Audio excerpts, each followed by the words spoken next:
dans le cadre d'un programme qui s'appelle Ville 2.0, on encourage des expérimentations et aujourd'hui, il y a des personnes qui travaillent comme ça sur un projet qui consiste à avoir un boîtier qui va en effet capturer de l'information dans la ville et qui va les retransmettre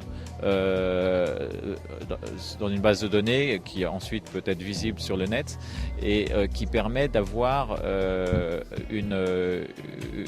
perception très fine et en temps réel, en effet, des conditions de pollution dans l'espace urbain. Avec la miniaturisation et la banalisation des composants électroniques, ça a la taille d'une montre et c'est d'un coût extrêmement réduit.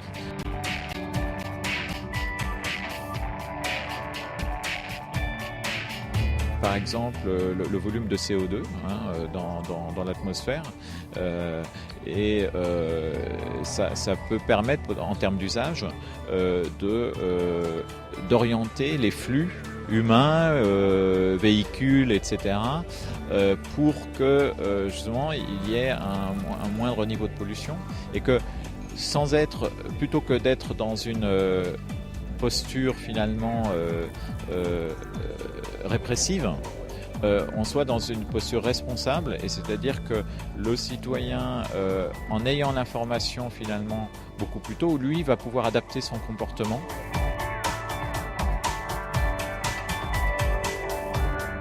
Sur Paris, on a fait une analyse des niveaux de pollution dans la ville, et on s'est rendu compte, par exemple, que le CO2 dans une rue où vous aviez d'un côté des immeubles et de l'autre côté de la végétation et des arbres, par exemple des parcs, eh bien, vous vous rendrez compte que le CO2 se concentrait beaucoup plus du côté des arbres, parce que logiquement les arbres en effet capturent le CO2